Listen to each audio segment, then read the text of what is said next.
Georgia. And so still a little bit of a leg up there, but it was a fun weekend. Got out a little bit, had a little bit of fun post Valentine's Day with the chocolate lady.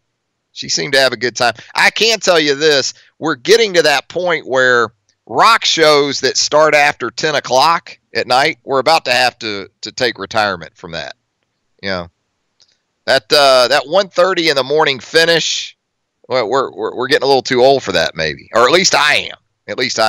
I need that pre-midnight finish now to my rock shows. These rock shows, the first chord isn't struck until 11 o'clock and go 30 songs deep till about 1:30. Yeah, I think I'm about done when it comes to those. 205-342-9904. That is the Peterbrook Chocolatier studio line. Let's go there right now and check in with a younger fella, a guy who can still hang and check out his favorite bands till 1:30 in the morning. That's Hank South of BamaOnline.com and 247sports.com. Hank, it never stops, though, with the recruiting. How you doing this morning?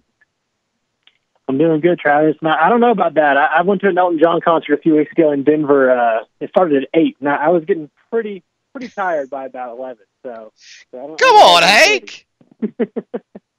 now, Hank has a child now. He and his lovely wife. So that kind of does it to you too. You get on an entirely different time clock, don't you?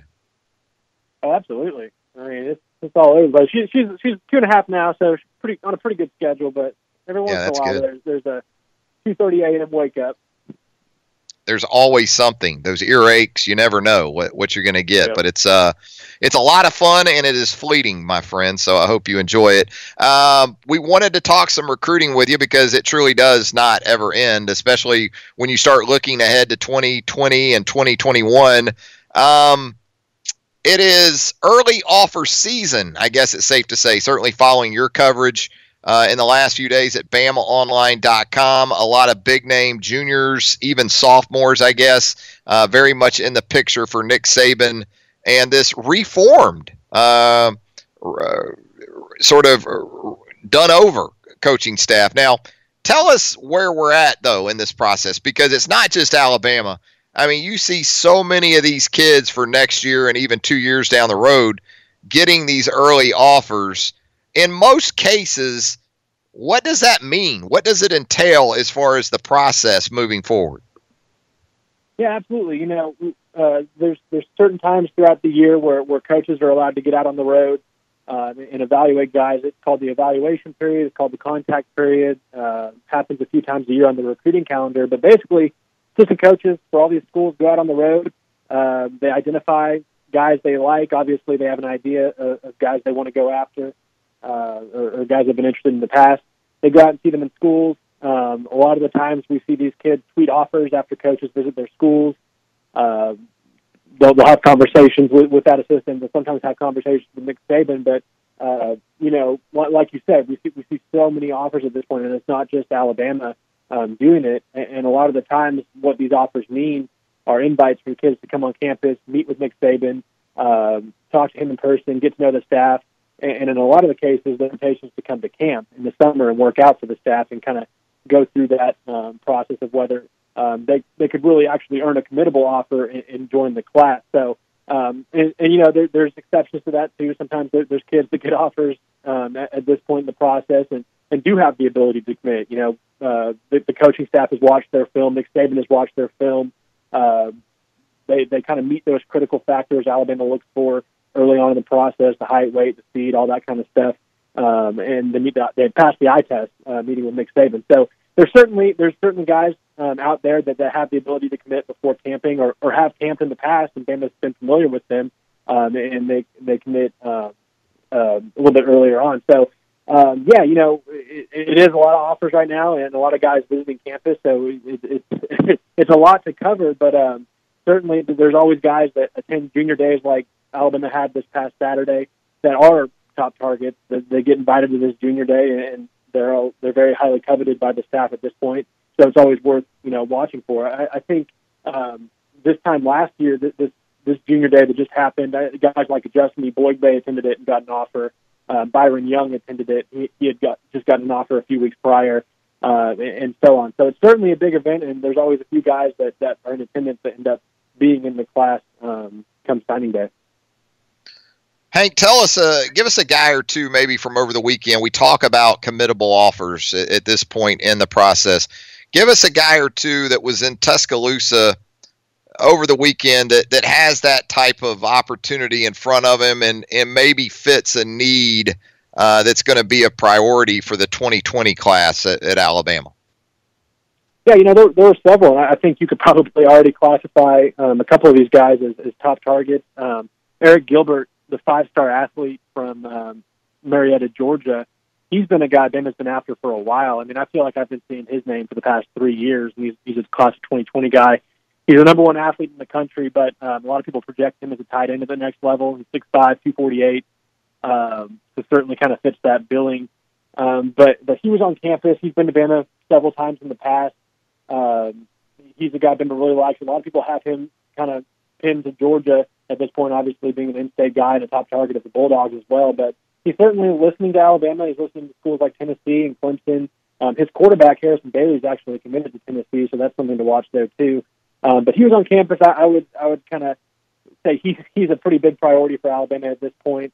Another 5-star that was on campus, Jordan Birch. He's out of South Carolina, and I feel like South Carolina always has this 5-star defensive lineman that you never really hear about that much. And Xavier Thomas, who's now at Clemson, Zach Pickens from the 2018 class, and now it looks like Jordan Birch is the next one in line to be kind of that 5-star dominant defensive lineman from South Carolina. He was on campus. So those are two guys already had offers coming in that I think are interesting ones to watch.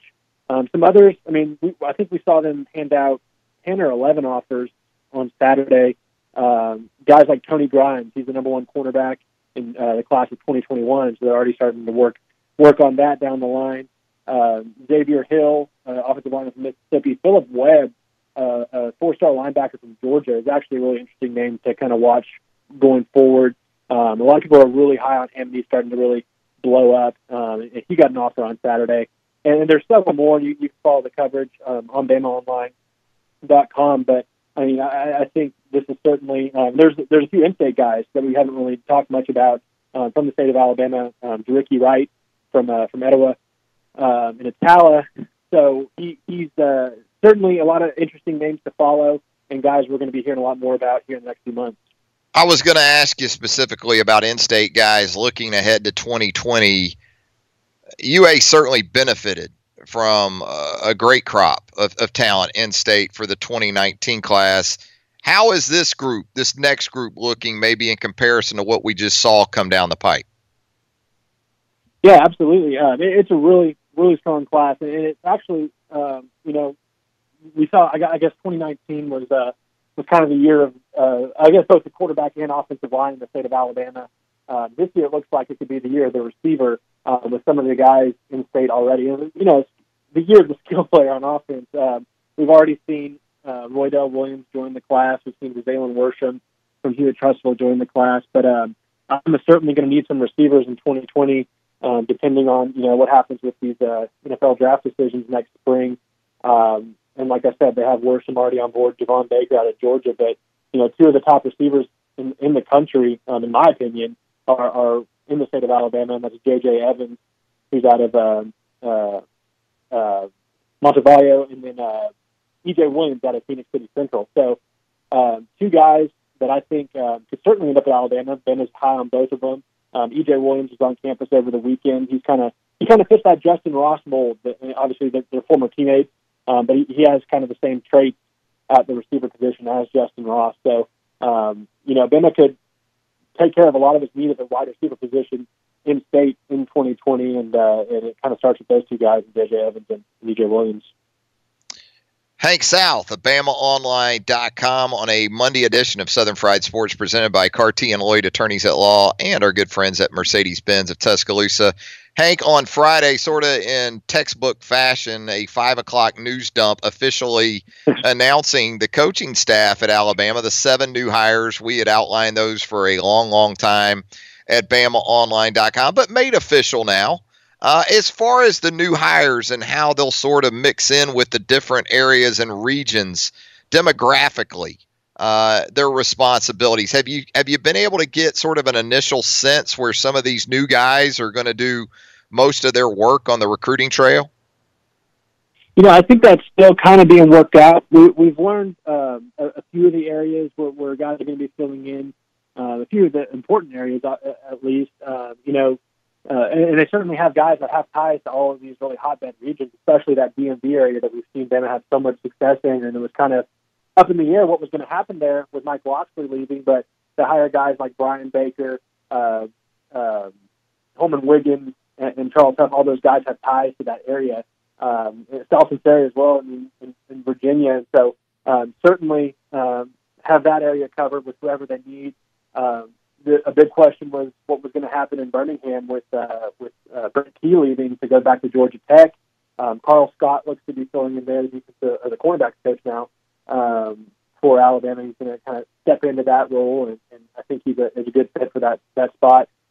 South Florida is a really big area, and it's a spot we've seen them really hit a lot in recent cycles, and it looks like Charles Huff is going to be taking over that area, which is a big deal. A lot of these guys they hired are really, really strong recruiters, and they've had a lot of success in the past at their previous destinations. So Charles Kelly is kind of taking over that Southeast Alabama and Atlanta area. It looks like, this is all kind of subject to change. Like I said, I still think it's being worked out, but Steve Sarkisian out on the West Coast filling in for Tosh Lupoi. That was a big loss for Alabama, in that region as far as recruiting out there. But obviously, Steve Sarkisian has ties to the state of California, and as does Jeff Banks. So they got a staff filled with guys that can recruit, and I don't think we're going to see much of a drop-off at all in that department. Before we let you go, Hank, you mentioned South Florida, how important it has been to the Alabama Crimson Tide under Nick Saban. No position more so, I would say, than wide receiver. When you talk about Amari Cooper and Calvin Ridley, Jerry Jeudy, and now based on the sort of events of the opening event down there in the Miami area over the weekend, sounds like Alabama in the pipeline may continue on a very impressive performance by a young man down there, I guess, who took Alpha Dog honors at the opening event in the Miami area. Yeah, I'm still not totally sure I pronounced his name. I believe it's Tyu Jones-Bell. He had a standout performance yesterday at the opening. Prior to working out at the camp, he actually named Alabama his leader.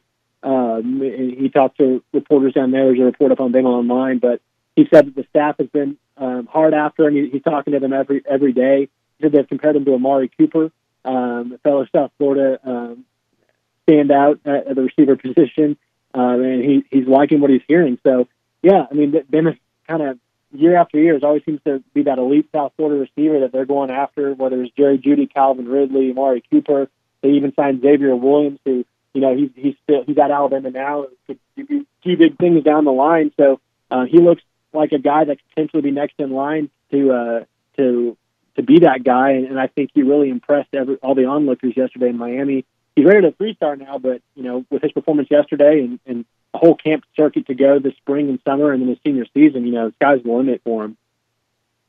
There you go. Hank South of BamaOnline.com, part of the 247sports.com network. Continuing coverage from Hank and the BamaOnline.com staff. You can find it right there at BOL. Hank, always a great job, and always we appreciate your help here on Southern Fried Sports. No problem. Thanks for having me, Travis.